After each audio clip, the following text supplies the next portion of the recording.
Fans don't even view the NBA as a sport anymore. They view it as a political organization that sometimes plays basketball. That is the most accurate way you can describe today's NBA.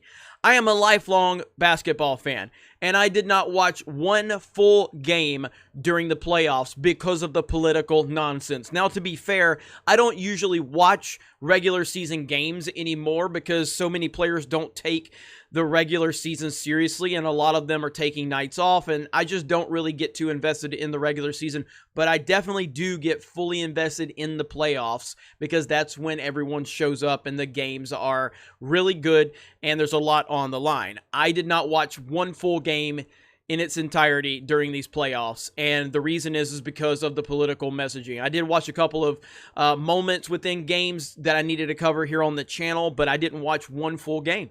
And I think that represents so many people out there with how they feel about the NBA right now. So there's a new survey out that we're going to talk about how fans view today's current NBA, and it is trash. Survey, fans view NBA as an overt political thing, not a sport. Couldn't agree more. A new survey finds that the NBA is now seen more like a political organization pushing the BLM agenda, with saying they no longer think of the league as a sport. The survey, conducted by Reality Check Insights and discussed recently in an interview with Outkick, finds that fans think of the NBA as a political organization that sometimes plays basketball. Wonderfully said. Perfectly said. People are not even thinking about the NBA as a sport anymore. Ben Leff, CEO of Reality Check Insights, told Outkick, they're literally evaluating it as an overt political thing. The survey tends to show that the NBA made a huge mistake by going all in for the BLM political organization instead of merely pushing the generic message that racism is a bad thing. Leff added that the NBA has a serious problem getting fans back to see it as a sport that supports certain political ideals instead of an all-out political organization, not to mention trying to regain its white audience. And then it just continues to go all into that. I mean, the poll found that 67% of the Democrats had a favorable opinion of the NBA, while 75% of Republicans had a negative view of it. And that's exactly what the NBA wants. The NBA drew a line in the sand on politics, basically, just like a lot of these companies have drawn a line, but the NBA took it way too far. And they basically said, you either vote the way we want you to vote, or we're going to cast you out and we're going to treat you like garbage. Because I've never, and you will never, ever hear LeBron James say, we welcome Trump supporters into the NBA, because that's not how LeBron James thinks. LeBron James thinks that I and anyone that's watching this and anyone out in the country that's a Trump supporter are beneath humanity. That is how people like LeBron James view someone that doesn't agree with their political ideology. And they've made that very well known. And that's why up to 70% drop in ratings happened.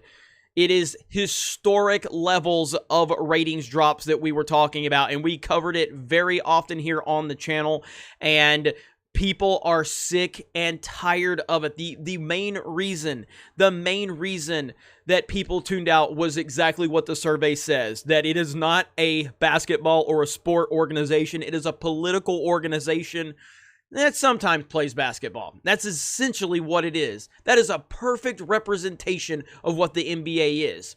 This is why LeBron James will never, well, this isn't the only reason, because even if LeBron James would shut up and dribble like he was told to do by Laura Ingraham, even if he did that, he still would never, ever come close to Michael Jordan. But now you bring this into the equation, I've taken LeBron James out of my top 5, because the health of the sport and how the league is being perceived and the health of the league and you being the leader of it, that goes into the equation of how great you have been. And I have always put LeBron in my top 5 of all time.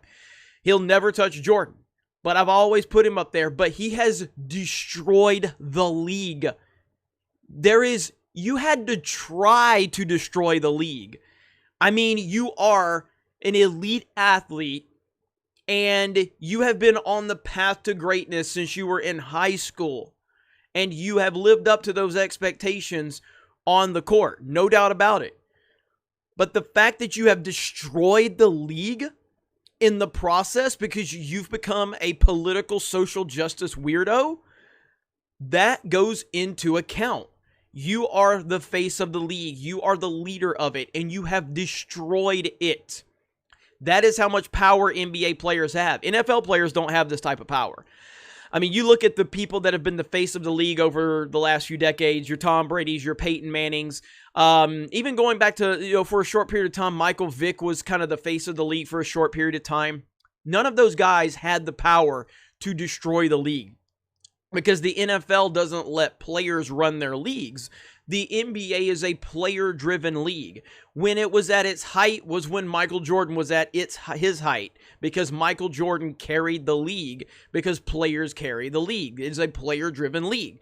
Under LeBron James, the NBA has seen a drop of record numbers. That has to go into account when you're talking about his legacy. His legacy is he destroyed the league. He made more people leave the league than he brought into the league. And this is someone that already had the platform that Michael Jordan and Larry Bird and Magic Johnson built for him. And he still drove away people in record numbers. That is the NBA. That is LeBron James' legacy. So we're going to continue to see how this all plays out. We're going to see how important these messages are for the NBA next year, because suddenly I think they're not going to think that these things are that important anymore once the new season rolls around. Time will tell. Other than that, thank you guys for checking out this video. Thank you for subscribing to the channel.